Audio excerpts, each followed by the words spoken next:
तर सराव संच 1.5 मधील पहिलं उदाहरण आपण पाहूयात. काय आहे पहा. दोन संख्यांमधील फरक 3 असून मोठ्या संख्येची तिप्पट आणि लहान संख्येची दुप्पट यांची बेरीज 19 आहे, तर त्या संख्या शोधा. सर्वांनी पुस्तक समोर ठेवायचं आहे आणि मी पुस्तकातील उदाहरणावरून तुम्हाला समीकरण कसं बनवायचं ते सांगणार आहे. तर सर्वप्रथम काय पहा की आपल्याला ह्या अभ्यासामध्ये शाब्दिक उदाहरणं सोडवायची. तर पहिली अट काय सांगितली त्यांनी की दोन संख्यांमधील फरक 3 असून आणि शेवटी काय म्हटले पहा, तर त्या संख्या शोधा म्हटले. तर एक लक्षात घ्या की जेव्हा असं शेवटी काय म्हटलेलं आहे त्यांनी, संख्या शोधा, त्याला आपण काय म्हणणार आहे, चल.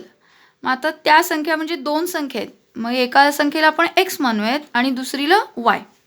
पहा मग काय म्हणणार आपण सुरुवात करतानाच, त्या संख्या x व y मानू. किंवा असंही घेऊ शकता तुम्ही की मोठी संख्या x लहान संख्या y असंही आपल्याला घेता येईल. मग यामध्ये आता पहिली अट काय दिलेली आहे, पहिल्या अटीनुसार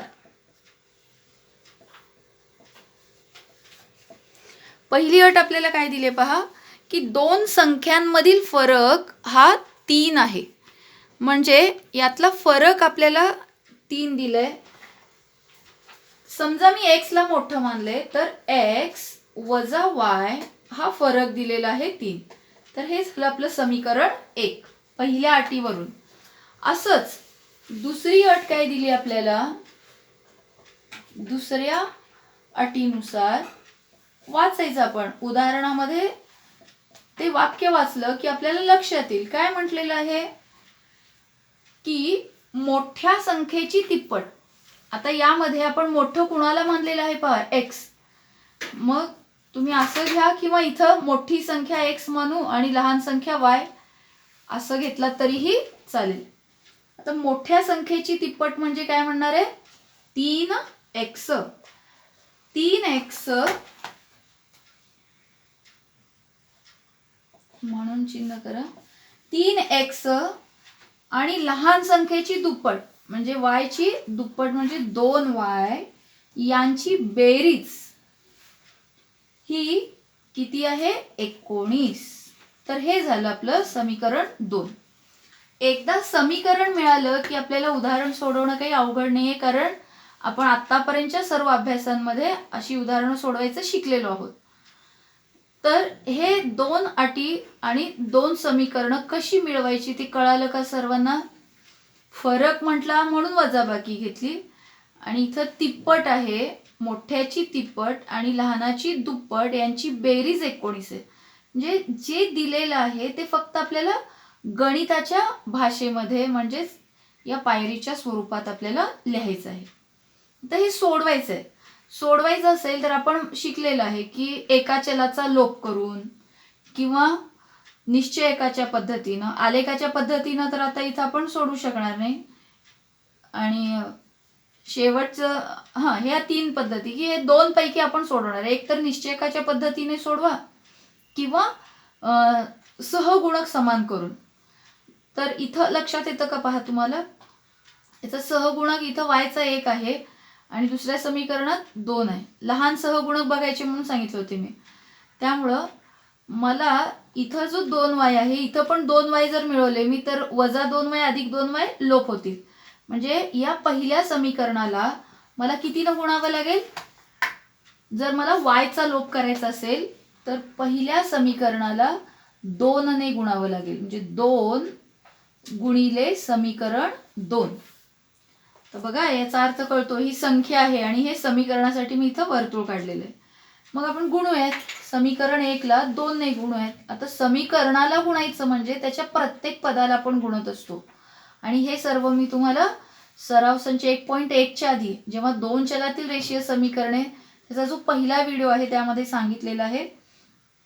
तर प्रत्येक पदाला आपण 2 ने गुणूयात. x ला 2 ने गुणलं 2x वजा y ला 2 ने गुणलं 2y बरोबर 3 ला 2 ने गुणलं 3 दोन्ही 6. तर असं प्रत्येक पदाला 2 ने गुणायचे. एका जरी पदाला तुम्ही 2 ने गुणला नाहीत तर तुमचं उत्तर चुकेल. तर हे झालं आपलं समीकरण 3. तर 1 वरूनच आपण 3 मिळवलेले आहे, त्यामुळे 1 चा विचार आता करायचा नाही. समीकरण 2 आणि 3 यांचा विचार करूया. निरीक्षण केलं की लक्षात येतं की y चे सहगुणक काय झालेले आहेत? समान 2 आणि 2 झाले. आणि चिन्ह त्यांची भिन्न असल्यामुळे आपण या दोन्ही समीकरणांची काय करणार? चिन्ह जर भिन्न असतील तर आपण समीकरणांची काय करणार? बेरीज. तर हे लक्षात ठेवा, समीकरण 2 अधिक समीकरण 3. तर ही बेरीज आपण इकडे घेऊयात. म्हणून समीकरण 2 आहे 3x अधिक 2y बरोबर 19. यामध्ये मला कुठलं समीकरण मिळवायचंय? 2x वजा 2y बरोबर 6. तर ही बेरीज. तर बेरीज जर आपण बेरीज करत असू तर दुसऱ्या समीकरणाच्या पदांची चिन्ह बदलायची गरज नाही. वजा असेल तर आपण बदलतो, इथं बेरीज करतोय आपण, त्यामुळे सरळ साधी बेरीज करायची. अधिक 3 आहे, अधिक 2 आहे, चिन्ह जर समान असतील तर आपण बेरीज करतो. 3 अधिक 2 काय येणार? 5. आता इथं अधिक 2 आहे आणि इथं वजा 2 आहे. 2 वजा 2 0 येणार आहे, त्यामुळे याचा लोप होतो. आणि हा लोप होण्यासाठीच आपण इथं गुणलेले पहा. बरोबर 19 आणि 6. 19 आणि 6 किती येतं? 25. आता मला x काढायचा आहे. x जवळ कोण आहे? 5. गुणिले गेलेला आहे हा 5. बरोबरच्या दुसऱ्या बाजूला जाताना काय होणार? गुणिलेचं भागिले. तर हे समीकरण कशी सोडवायची हे मी पहिल्या व्हिडिओत सांगितलेले. गुणिले असेल तर भागिले होतं, बेरीज असेल तर दुसऱ्या बाजूला जाताना वजा होतं. तर तुम्ही ते पाहू शकता. x बरोबर 25 हा गुणिलेचा 5 उजव्या बाजूला येताना भागिले होईल. 5 1 5 5 5 25. म्हणून x बरोबर किती मिळालं आपल्याला? 5. तर ही x ची किंमत आपण आता एका समीकरणात ठेवणार. 1 2 3 पैकी. आता कुठलं समीकरण आपल्याला सोपं वाटतं? पहिलं समीकरण सोपं आहे, मग त्यात ठेवूयात. x बरोबर 5 समीकरण 1 मध्ये ठेवून बघा काय ते किंमत. समीकरण 1 काय आहे? x वजा y बरोबर 3. तर पुन्हा एकदा लिहायचं असेल तर तुम्ही लिहू शकता किंवा डायरेक्ट किंमत घातली तरीही चालेल. x काय आहे? 5 वजा y काढायचंय बरोबर 3. म्हणून आपल्याला y काढायचंय. तर y जवळ जे जे पद आहेत तर y च्या बाजूला जे पद आहेत त्यांना सर्वांना आपण दुसऱ्या बाजूला पाठवणार. म्हणजे वजा y बरोबर 3 हा अधिक 5 उजव्या बाजूला येताना अधिकचं काय होणार? वजा. म्हणून वजा y बरोबर 3 वजा 5. तर 3तून 5 जात नाही, मग आपण चिन्ह बघतो. 3चं चिन्ह काय आहे? धन. 5चं आहे ऋण. चिन्ह जर भिन्न असतील तर आपण त्यांची वजाबाकी करतो. 5तून 3 गेले 2 आणि उत्तराला चिन्ह मोठ्या संख्येचं देतो. 3 आणि 5 यामध्ये मोठी संख्या कोण आहे? 5. म्हणून त्याचं चिन्ह येतं ऋण. आता दोन्ही बाजूला ऋण आहे. जर मी ऋण 1 न भागले दोन्हीकडे तर ऋण 1 आणि ऋण 1 ऋण ऋणाचा काय होईल? लोप. म्हणजे y बरोबर मला काय मिळालं? 2. म्हणजे y ची किंमत मिळते 2. तर इथं x म्हणजे आपण त्या संख्या मानलेल्या आहेत आणि x आणि y या संख्या आहेत, म्हणजे उत्तर काय येईल? म्हणून तर शाब्दिक उदाहरणांमध्ये ते एक असतं की फक्त x y आतापर्यंत आपण काय करायचो? x y च्या किमती काढायचो आणि उकल म्हणून उत्तर लिहित होतो. पण आता इथं त्या चलांचा काय अर्थ आहे ते आपल्याला इथं लिहावं लागतं आणि यालाच 1 मार्क असतो. म्हणून त्या संख्या आपण ज्या मानलेल्या आहेत, कोणत्या आहेत त्या संख्या?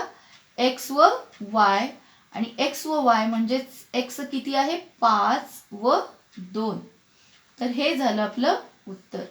तर अशा पद्धतीनं ही शाब्दिक उदाहरणं आपल्याला सोडवायची आहेत.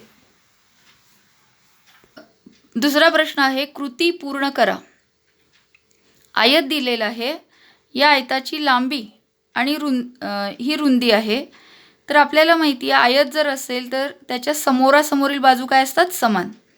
म्हणजे ह्या दोन बाजू आपण समान दाखवल्या की आपल्याला पहिलं समीकरण मिळेल. आणि रुंदीसुद्धा समान असते. त्यामुळे 2y बरोबर x अधिक 4 म्हटलं की आपल्याला दुसरं समीकरण मिळेल. आणि ही दोन समीकरणं आपण सोडवली की आपल्याला x आणि yच्या किमती मिळतील.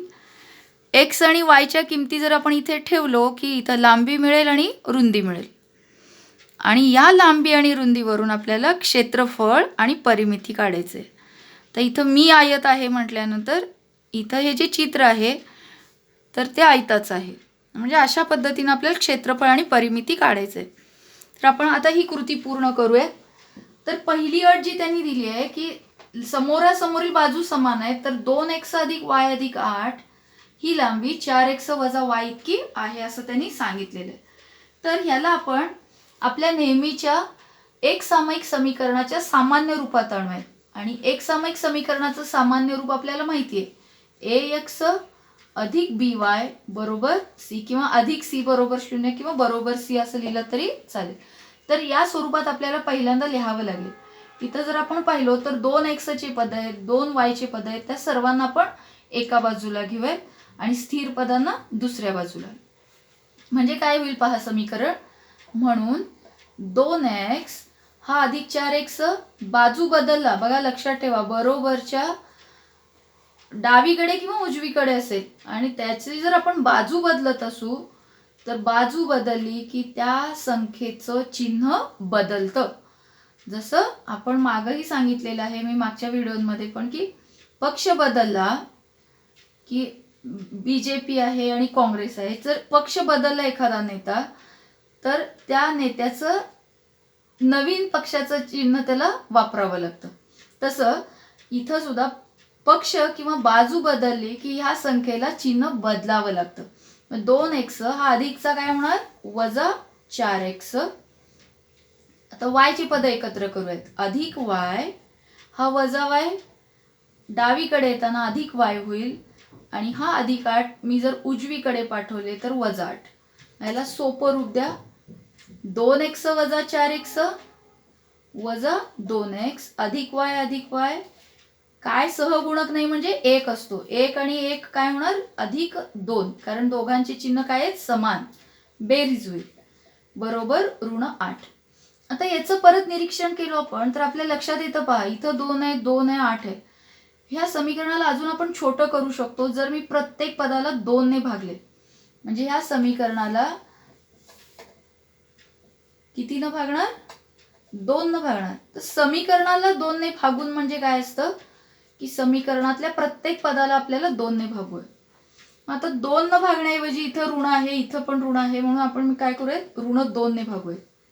म्हणजे ऋण 2x छेद ऋण 2 अधिक 2y छेद ऋण 2 बरोबर ऋण 8 छेद ऋण 2.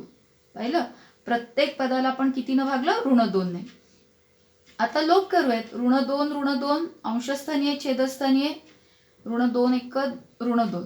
इथं पण भाग जातो बघा 2 1 2 आणि इथं ऋण ऋणाचा लोप होतो. बेक बे बेचोक 8.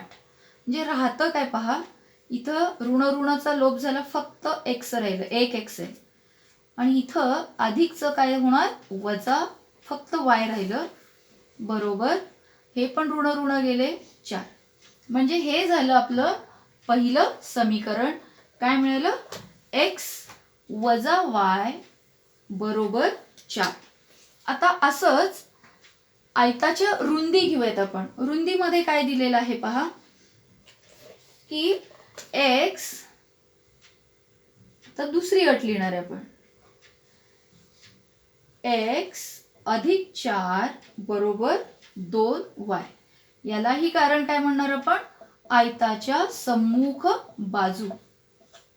काय असतात आयताच्या सम्मुख बाजू या एकरूप असतात आणि म्हणून आपण काय लिहिलं आयताच्या सम्मुख बाजू. तर ह्याला सोडवायचं आपल्याला पुन्हा. म्हणजे काय x आणि y हे चल डावीकडे घेणार आणि स्थिर पद उजवीकडे. म्हणजे काय होईल x हा अधिक 2 2y डावीकडे येताना काय होणार आहे वजा 2y आणि हा +4 उजवीकडे जाताना -4 होईल. तर हे आपलं दुसरं समीकरण मिळालं पहा. आता समीकरण 1 आणि समीकरण 2 हे सोडवायचं आहे आपल्याला. मग तुम्ही कुठल्याही पद्धतीनं सोडवू शकता. असं जसं आपण पहिल्या उदाहरणात पाहिलं, एका चलाचा लोप करून किंवा निश्चयकाच्या पद्धतीनं. तर इथं आपण निरीक्षण केलं तर आपण कधी ठरवणार आहे पहा कोणती पद्धत आपल्याला सोपी जाते. सहगुणक बघायचे आपण. x चा सहगुणक समान आहे पहा. समान असेल तर आपल्याला निश्चयकाच्या पद्धतीनं सोडवण्याची गरज नाही. डायरेक्ट आपण ह्या दोन्ही समीकरणांची बेरीज किंवा वजाबाकी करू शकतो. मग बेरीज करायची का वजाबाकी ते कसं ठरवणार? यांची चिन्ह बघणार आहे आपण. तर सहगुणक तर समान आहे 1 1. चिन्ह पण धन धनच आहे. चिन्ह जर धन असेल तर समीकरणांची काय करायचं? वजाबाकी. एरवी आपण बेरीज वजाबाकी करताना चिन्ह जर समान असतील, जसं आपण इथं चिन्ह समान होते म्हणून बेरीज केली पहा, तर पदांची बेरीज करतो चिन्ह समान असतील तर. पण चिन्ह समान असतील तर समीकरणांची मात्र आपण काय करणार आहोत? वजाबाकी. आता पहिल्या समीकरणातून दुसरं वजा करूयात, कारण हा 4 मोठा आहे आणि हा ऋण4 लहान आहे. मग लिहूयात आपण काय? समीकरण 1 वजा समीकरण 2. समीकरण 1 लिहिते x वजा y बरोबर 4 आणि दुसरं समीकरण आहे x वजा 2y बरोबर ऋण4. तर ह्या समीकरणांची आपल्याला वजाबाकी करायची. आणि वजाबाकी करायचं असेल तर मी सांगितलेले मागच्या व्हिडिओमध्ये की दुसऱ्या समीकरणाच्या प्रत्येक पदाचं चिन्ह बदलायचं. या अधिकचं काय करणार? वजा. एक ओळ सोडायचीच इथं चिन्ह बदलण्यासाठी. वजा होणार. या वजाचं अधिक आणि या वजाचं सुद्धा काय होणार? अधिक. म्हणजे x वजा x काय येणार? 0 वजा y अधिक 2y. वजा 1 आहे बघा. वजा 1y अधिक 2y. चिन्ह भिन्न आहे. चिन्ह जर भिन्न असतील तर वजाबाकी करायची. 2तून 1 गेलं 1. आणि उत्तराला चिन्ह मोठ्याचं द्यायचं. 1 आणि 2 मध्ये मोठा 2 आहे, त्यामुळे याचं चिन्ह काय येणार? अधिक. अधिक 1y बरोबर 4. हे चिन्ह बघणार नाही आपण, आता बदललेलं चिन्ह बघणार आहे. 4 अधिक 4 8. म्हणजे y ची किंमत आपल्याला किती मिळाली? y बरोबर 8. तर हे झालं पहिलं चल आपलं. आता आपण दुसरं चल काढणार आहोत. आता दुसरं चल y काढलं आपण. आता x ची किंमत मग कुठल्याही एका समीकरणात ठेवू शकतो आपण. समीकरण कुठलं सोपं आहे? पहिलं समीकरण आपल्याला सोपं आहे, त्यामध्ये ठेवूयात. मग काय म्हणणार? y बरोबर 8 कुठल्या समीकरणात ठेवणार? समीकरण 1 मध्ये ठेवून. बघा, समीकरण जर लिहित असू आपण तर त्याच्या भोवती असं वर्तुळ पाहिजे. नाही म्हटलं तर मग समीकरण 1 वगैरे असं तुम्हाला लिहावं लागेल.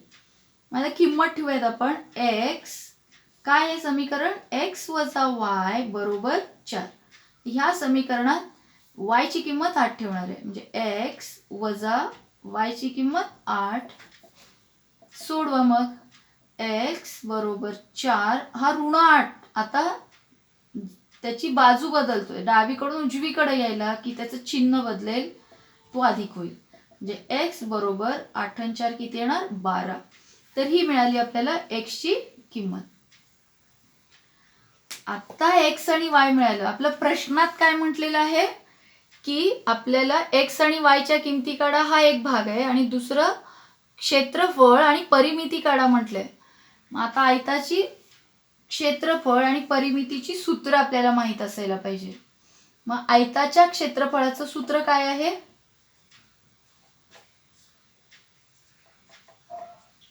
बरोबर लांबी गुणिले रुंदी. क्षेत्रफळ काढूयात. लांबी आपल्याला इथं काढावी लागेल सर्वप्रथम. लांबी आणि रुंदी आधी काढून घेऊयात आपण.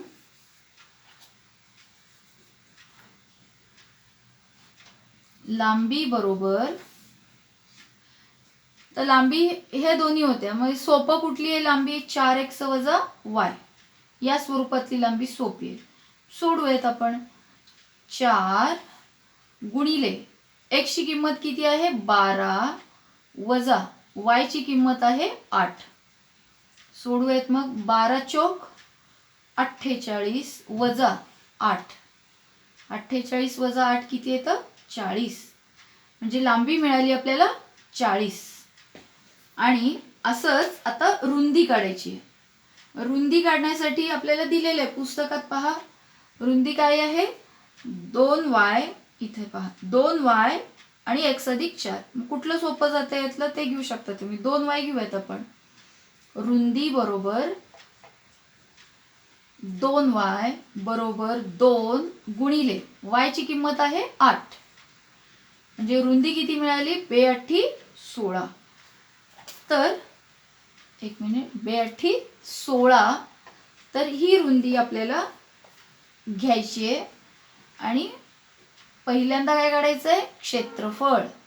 मग लिहूयात आपण सूत्र. आयताचे क्षेत्रफळ बरोबर लांबी गुणिले रुंदी. ठेवा किंमत. लांबी आहे 40, रुंदी आहे 16. 16 चौक किती 64. 640. आता क्षेत्रफळ काढलं की एकक काय लिहितो आपण चौ. तर इथं सेमी वगैरे त्यांनी काही दिलेलं नाही. जेव्हा काहीच नाही दिलेलं असतं तेव्हा चौ एकक लिहायचं. पण फक्त एवढंसच लिहून सोडायचं नाही. कारण क्षेत्रफळ म्हणलं की ते चौरसमध्येच व्यक्त करावं लागतं. तर हे झालं आयताचं क्षेत्रफळ. असंच आपल्याला आता काय काढायचं आहे आयताची परिमिती. आयताच्या परिमितीचं सूत्र काय. आयताचीच काय कुठल्याही आकृतीची बंदिस्त जर आकृती असेल तर त्याची परिमिती म्हणजे काय असते की त्याच्या सर्व बाजूंची बेरीज. त्रिकोणाची परिमिती म्हणजे तिन्ही बाजूंची बेरीज. समजा आपल्याला चौकोनाची परिमिती काढा म्हटले चारी बाजूंची बेरीज. आयत हा एक प्रकारचा चौकोनच आहे. त्यामुळे आयताच्या सर्व बाजूंची बेरीज म्हणजे 2 लांबी आणि 2 रुंदी असतात आयतामध्ये. कारण आयत अशा पद्धतीनं काढतो आपण 2 लांबी अधिक 2 रुंदी. मग आयताच्या परिमितीचं सूत्र असं लिहिलं जातं बघा. 2 लांबी 2 गुणिले लांबी अधिक 2 गुणिले रुंदी. असं शॉर्टमध्ये लिहिलं जातं. तर हे सूत्र सुद्धा लक्षात ठेवा. हे तर तुम्हाला माहीतच असेल. आता फक्त किंमत ठेवायची आपल्याला. 2 गुणिले लिहा किंवा कंसात. लांबी किती मिळाली आपल्याला 40 आणि रुंदी मिळाली 16. 2 अधिक कंस सोडवतो आपण. 40 अधिक 16 येतं 56. 2 गुणिले 56 बेसख्ख 12. बेपंचे 10 आणि 1 11. तर 111. आता इथं चौरस एकक लिहायची गरज नाही. तर परिमिती म्हणजे फक्त लांबी किंवा या सर्व बाजूंच्या लांबींची बेरीज असते. लांबींची बेरीज असते त्यामुळे फक्त लांबीचंच एकक येणार 112 एकक. तर ही झाली आपली आयताची परिमिती. तर पुन्हा एकदा इथं तुम्ही उत्तरं लिहायची आहेत. पहिल्यांदा आयताचं क्षेत्रफळ किती मिळालं 640 चौरस एकक. आणि आयताची परिमिती लिहिली. किती मिळाली परिमिती 112 एकक. तर असं हे शाब्दिक उदाहरण शेवटी त्यांनी जे सांगितलेलं आहे त्या स्वरूपातच उत्तर लिहिणं आवश्यक आहे. तर तिसरं उदाहरण पाहूयात. वडिलांच्या वयामध्ये मुलाच्या वयाची दुप्पट मिळवल्यास बेरीज 70 येते आणि मुलाच्या वयामध्ये वडिलांच्या वयाची दुप्पट मिळवल्यास बेरीज 95 येते. तर दोघांची वये काढा. आपण काय करणार दोघं म्हणजे कोण आहे तिथं वडील आणि मुलगा. तर दोघांच्या वयांना एकाला x मानूयात एकाला y आणि अटी घेऊन आपण उदाहरण सोडूयात. पहा. तर पहिल्यांदा आपल्याला काय लिहावं लागेल की वडिलांचे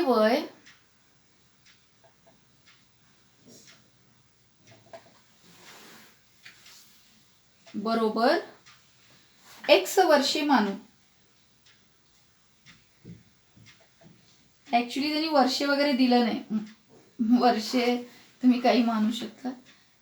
एक्स वर्षे आणि आता या उदाहरणांमध्ये 2 आपल्याला चल वापरायचे असतात, त्यामुळे व मुलाचे वय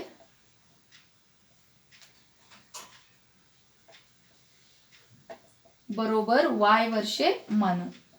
तर हे सर्वप्रथम मानून घ्यायचं असं, कारण चल असल्याशिवाय आपल्याला समीकरण सोडवता येणार नाही. मग पहिली अट काय दिली आहे पहा, वडिलांच्या वयामध्ये. पहिल्या अटीनुसार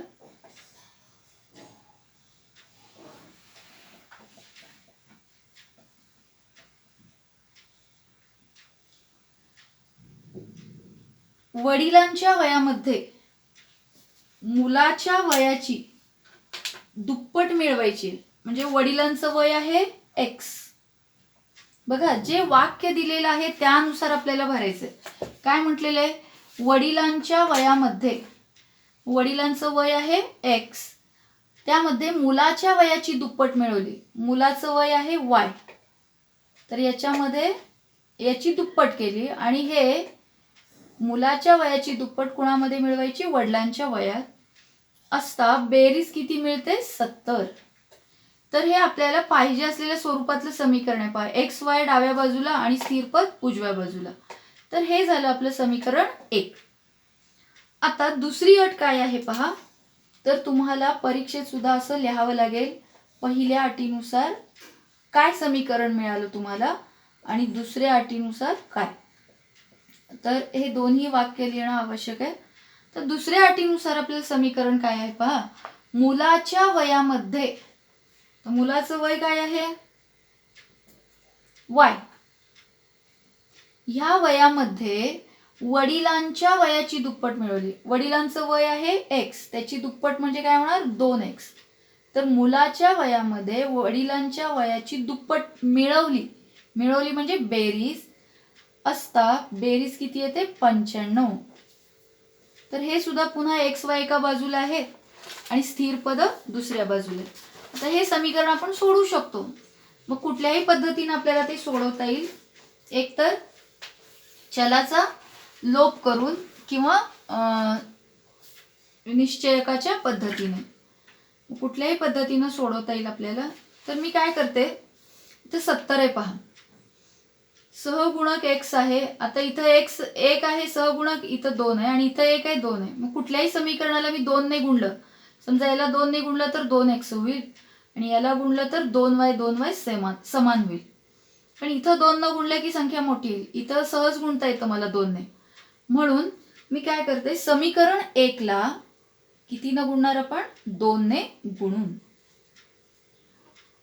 तर बघा काही लिहायची गरज नाही, तर सगळं लिहिलेलं आहे मी 2 गुणिले, पण हे सगळे चिन्ह तुमचे व्यवस्थित कळायला पाहिजेत. नाही म्हटलं तर सरळ लिहू शकता तुम्ही वाक्य की समीकरण 1 ला 2 ने गुणून. हे चुकीचं नाहीये, तर या पद्धतीने तुम्ही लिहू शकता. आता गुणूयात आपण समीकरण 1 ला. तर 1 ला 2 ने गुणायचं म्हणजे काय, त्यातल्या प्रत्येक पदाला आपल्याला 2 ने गुणावं लागतं. म्हणजे एक्स ला 2 ने गुणणार अधिक या 2y ला सुद्धा 2 ने, म्हणजे बेदोन्ही 4y होईल आणि 70 ला सुद्धा 2 ने, 70 दोन्ही 140. तर हे मिळालं आपल्याला समीकरण 3. आता आपण हे समीकरण 3 1 वरून मिळवलंय, त्यामुळे ह्याच 2 समीकरणांचा विचार करणार, समीकरण 2 आणि समीकरण 3. यांचं जर निरीक्षण केलं तर x चे सहगुणक समान झाले आहेत पहा, आणि x चे सहगुणक समान असतील तर मग आपण आता त्यांची बेरीज तरी करू शकतो किंवा वजाबाकी. बेरीज करायची का वजाबाकी, कशावरून ठरवायचं ते, तर यांच्या चिन्हावरून. दोघांचे चिन्ह कसे समान, चिन्ह जर समान असतील तर समीकरणांची काय करायची वजाबाकी. मग तर 3 मधून 2 वजा करणार की 2 मधून 3, ते सुद्धा तुम्ही निरीक्षणाने ठरवू शकता, किंवा 2 वजा 3 केला तरी काही बिघडणार नाही. मी इथं 140 मोठा आहे म्हणून 3 वजा 2 करते, समीकरण 3 वजा समीकरण 2. इकडं आपण सोडूया, काय मिळतं पहा, समीकरण 3 पहिल्यांदा लिहूया, 2x अधिक 4y बरोबर 140 आणि यातून वजा काय करणार आहे मी आता, दुसरं समीकरण जे आहे 2x अधिक y बरोबर 95. तर तुमच्या एक लक्षात आलं का पहा, मी समीकरण असं बेरीज किंवा वजाबाकी करत असताना एक्सच्या खाली एक्स, त्याच्या सहगुणकाखाली सहगुणकच यायला पाहिजे. इथं पहा मी कसं लिहिले, वायच्या खाली वाय, काही नाहीये सहगुणक, जे इथं लिहायचं नाही 4च्या खाली काही नाही, म्हणजे त्याचा सहगुणक 1 आहे. आणि असं जेव्हा आपण लिहितो तेव्हा आपल्या चुका कमी होतात आणि ते दिसायलाही सुंदर दिसतं. 10वीला तुम्हाला पेपर सुद्धा व्यवस्थित असणं आवश्यक असतं. आता इथं वजा आहे म्हणजे दुसऱ्या समीकरणातल्या प्रत्येक पदाचं चिन्ह आपल्याला बदलावं लागेल. मग काय करणार आपण, हा अधिक 2 आहे याचं चिन्ह होईल वजा, हा अधिक आहे याचं वजा. हा वर्तुळ का करायचा, कारण वजाबाकी करताना हे चिन्ह आपण गृहीत धरणार नाही म्हणून हे गोल करायचं. तर या अधिक, इथं पण अधिक आहे याचं काय होणार वजा. तर आता सोडूयात, आता वजाबाकी करूयात. 2x वजा 2x यांचं काय होणार आहे लोप, कारण आपण ते लोप करण्यासाठी तरी केलेलं आहे. आता 4y वजा 1y, 4तून 1 गेलं 3 आणि 4चं चिन्ह आहे मोठं 4 आहे, त्याचं चिन्ह आहे अधिक, त्यामुळे अधिक 3y बरोबर. ही वजाबाकी करूयात. 10तून 5 गेले 5, तर हातचा जर परत केलो आपण तर 14तून 10 गेले 4 येईल, ह्याचा परत 1तून 1 गेलं 0.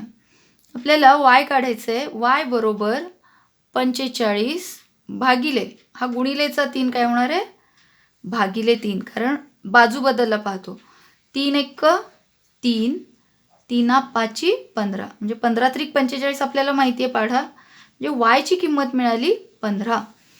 तर हा y म्हणजे काय आहे, मुलाचं वय. मुलाचं वय मिळालं आपल्याला. आता वडिलांचं वय काढावं लागेल आणि वडिलांचं वय काढायचं असेल तर आपल्याला ही y ची किंमत, कारण वडिलांचं वय आहे x, ही y ची किंमत कुठल्या तरी एका समीकरणात ठेवायची. तर छोटं समीकरण कोणतं आहे 1, म्हणून y बरोबर 15 समीकरण 1 मध्ये ठेवून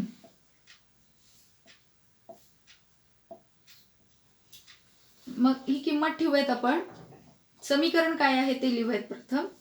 x अधिक 2y बरोबर 70.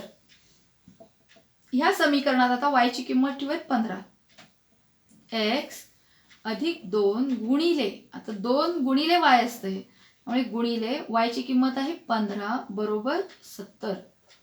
म्हणून x अधिक 15 दोन्ही 30 बरोबर 70. मला x काढायचंय, अधिक 30 ला दुसऱ्या बाजूला पाठवेल, तर हा अधिकचा दुसऱ्या बाजूला जाताना काय होईल वजा 70 वजा 30. म्हणून x बरोबर 70 वजा 30 किती येतं 40. म्हणजे x ची किंमत मिळाली मला, म्हणजे वडिलांचं वय मिळालं 40. आता आपण तोंडी सुद्धा करून पाहू शकतो की 40 वजा 15, नाही इथं वेगळं दिलेलं आहे का समीकरण. काय म्हटलंय, वडिलांचं वयामध्ये मुलाच्या वयाची दुप्पट. मुलाचं वय किती 15, 15 दोन्ही 30, 30 अधिक 40 केलं की 70 येतं. म्हणजे आपलं उत्तर सुद्धा बरोबर आहे, याचा आपण पडताळा घेऊ शकतो. तर एवढं x आणि y काढून नाही चालणार, तर शेवटी शाब्दिक प्रश्न असल्यामुळे उत्तर सुद्धा आपलं शब्दातच पाहिजे, शाब्दिकच पाहिजे. म्हणून वडिलांचे वय बरोबर आपण काय मानलेलं आहे x म्हणजे किंमत किती आली आपलं 40 वर्षे. आणि असंच मुलाचे वय आपण काय मानलेलं आहे, सुरुवातीला मुलाचे वय आपण y मानलेलं आहे. y बरोबर y ची किंमत मिळाली आपल्याला 15 वर्षे. म्हणजे मुलाचं आणि वडिलांचं वय आपल्याला अशा पद्धतीनं मिळतं. तर याला आपण चौकट करणार आहे. तर ह्या चौकटी मी पुन्हा सांगते तुम्हाला की ह्या चौकटी आकर्षक दिसाव्यात किंवा परीक्षकाला लगेचच ते लक्षात यावं की इथं उत्तर आहे, यासाठी आपण करतो. त्यामुळे तुम्हीही सोडवताना अशा चौकटी करत जा.